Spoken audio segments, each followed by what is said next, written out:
Hey guys, Lindsay here with Storybook Family Farm. So over the course of the last few days, I've been really evaluating things on the homestead, things that are working for us, things that are not working for us, which is a very important thing to do. A lot of people, they do that kind of in the beginning of the year, but as a homesteader and a gardener at heart, the beginning of the year really feels like it's spring for me. It doesn't feel like it's when we're in the throes of wintertime and just like grinning and bearing and struggling through everything of taking care of the animals and just doing stuff with the wood for the wood fire and all the things of wintertime. It's just wintertime is kind of a really sucky time of year as a homesteader, at least in my circumstances and stuff. I wintertime's hard. But anyways, so I usually just kind of mentally feel like springtime is the beginning of the year, and that's when I really get into the gears of looking forward of what's working, what's not working, and where to really shift things from there. So, with that being said, there are some pretty big changes that are happening around here. Um, and one of the big things is we are trying to get rid of every last quail that we have.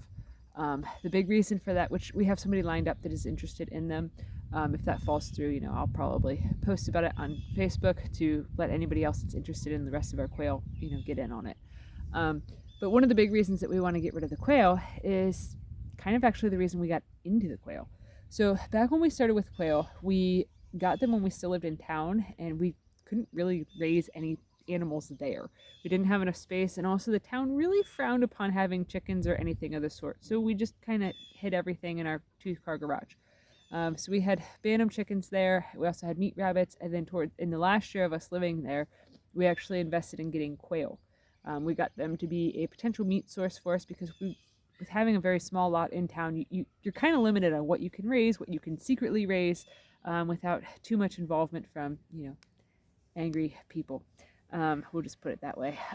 But so quail are great for if you're like in a circumstance where you can't have larger livestock or you're really not supposed to have any livestock. So that's why we got the quail. We got them for extra eggs and also for meat. Now that we don't live in town, like very much don't live in town, and we have significant amount more of chickens. We also have turkeys and ducks and geese and more rabbits and all the things. We don't utilize the quail for anything. And for a while, like we actually kept them all alive all winter long because of the fact that we're like, well, we already have them. We should just keep doing it. Like we already started with it. Like let's just keep going with it. And that mentality, I think, gets a lot of people in trouble with homesteading because once you start something, it kind of becomes a part of your identity, a part of who you are, a part of what you're doing and stuff, especially like for us because we do farmers markets and, we are trying to be more in the public figure and that sort of a thing where we're putting our lives on display more and stuff. So once you start something, you kind of feel stuck in it and you kind of feel like, I should keep going with this because I might be able to put out valuable content or provide valuable information or get somebody excited about something. So it kind of becomes a struggle to figure out the balance of what works for you and what doesn't work for you. And this year, we've done a lot of evaluation on what does not work for us and does not work here, does not work for our homestead. And that is a very big skill set that I really didn't think I would ever consider a skill set. And that's the ability to look at everything and be honest with yourself of what brings you fulfillment, what brings you happiness, what you actually use, what you utilize, and what you just don't like, without having to worry about what other people think or how other people perceive it.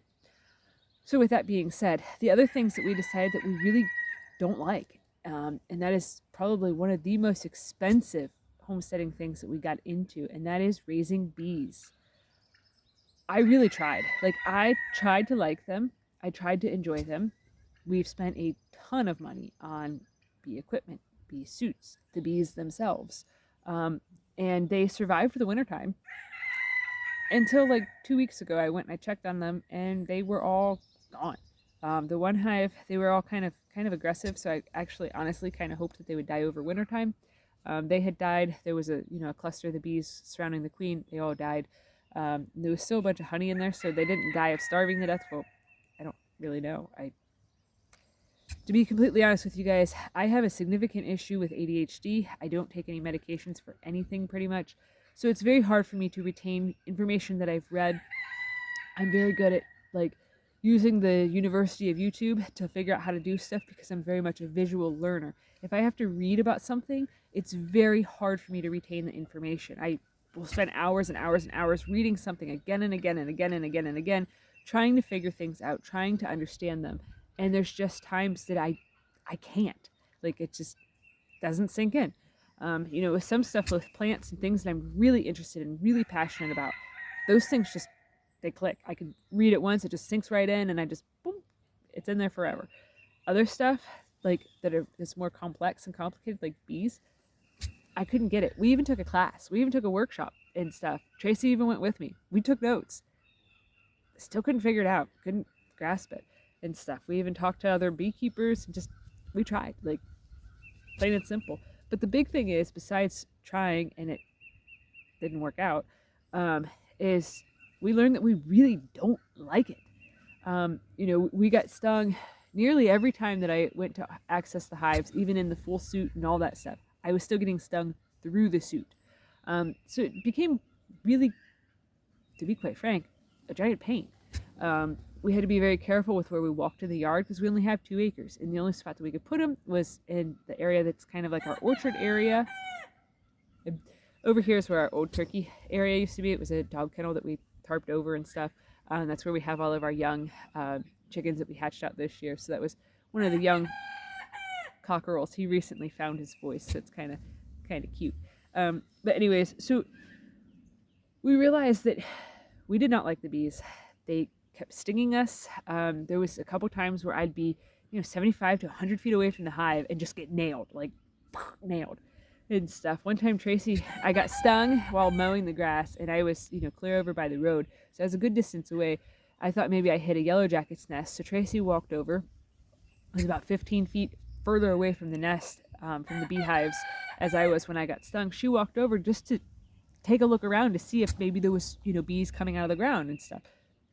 No, it was a honeybee. She got nailed right in the neck, just like I had, and it was still like stuck to her, so I knew for sure it was a honeybee and stuff. And it just was not a good experience. And also, with having a limited amount of space, we like to raise our meat rabbits in rabbit tractors so we can drag them along the grass, so that way they mow the grass, they fertilize the grass, but then they also are able to harvest their own grass. With having the bees, that greatly limited how much space we could use for that. It also made it so we couldn't really expand the duck and geese area to give them more grass. So it really became kind of a cumbersome task to have the bees, because we had to calculate everything in our brains of, okay, well, it's not a super nice sunny day, so the bees might be grumpy, so I can't walk over by there. I don't want to have livestock like that. Everything that we do on this homestead is very much of, if it's aggressive, it goes. Bees can be aggressive. Plain and simple. Like, you guys have seen in multiple videos, which, the boys are right here. A lot of people, they don't like turkeys because they've had bad experiences with male turkeys. We raise a breed that stays small and that is known to being extremely friendly, extremely docile, and not aggressive.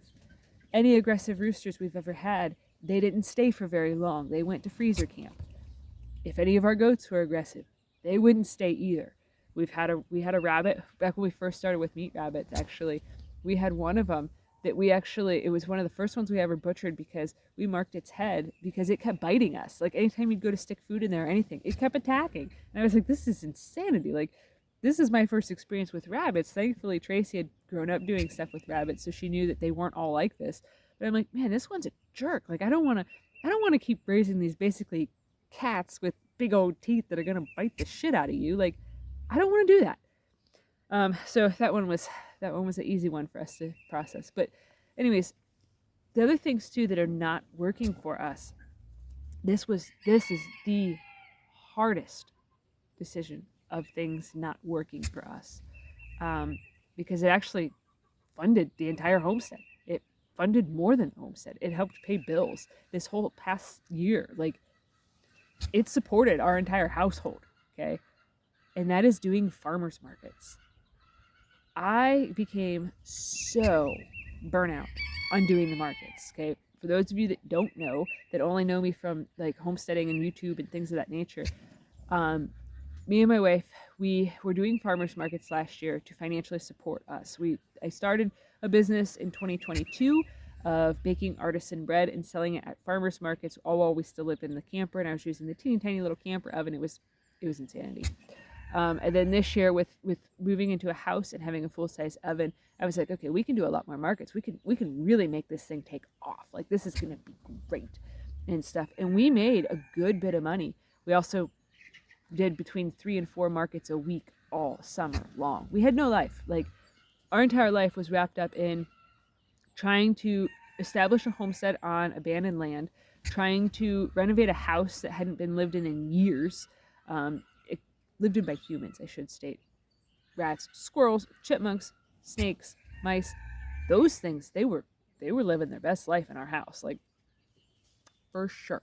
But that took a lot out of us. Pretty much every waking moment of every single day, all I did was work. And we didn't have a single ounce pretty much of fun throughout the entire summer. And it was too much. It was too intense. And this year, like, we're more established here. I've got a ton more projects done here, but there's still a long way to go. And with the realization that we also want to move, there's not enough time or energy that I can devote to also putting in the effort of doing a bunch of markets, to committing to every single week. I'm going to make all the bread, and I'm going to do all the dough, and I'm going to spend, hours upon hours upon hours of work to create all this product, to then go stand for hours at a market to then sell the product. Because what happens is, okay, if the market was on Saturday, pretty much all day Friday was spent making the dough, making the bread. And then Saturday morning, we would rush around like lunatics trying to get everything with the homestead done. I'm not sure if the sun is blacking out my face or not. Everything is really squinty on the screen, so I can't see if I can see me or not, but sorry.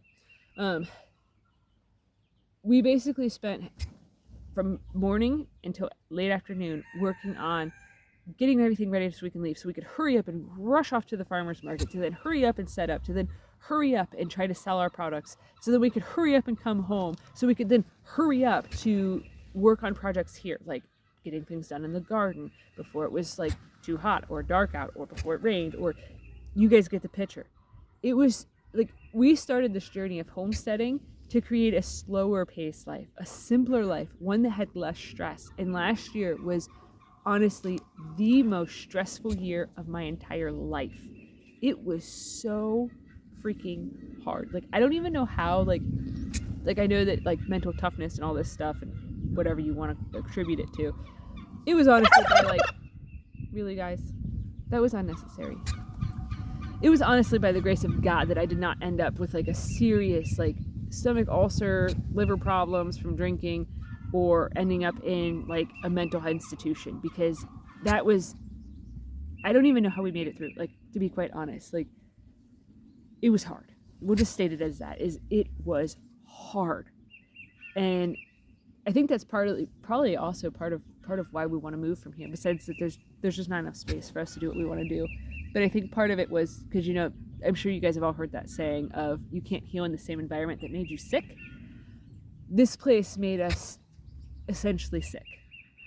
Not like ill or anything like that. I know I'm being kind of dramatic, but, like, mentally, it made us mentally sick. Like, it's been a thorn in our sides the entire time we've owned this property, pretty much. Plus it's, covered with ticks everywhere you go. You can't, like, I went up in the woods the other day to look and see, and I just stayed on the path to look and see if the turkeys had laid any eggs up there, because they're laying eggs, but they keep hiding them all over the place. So it's, an adult Easter egg hunt.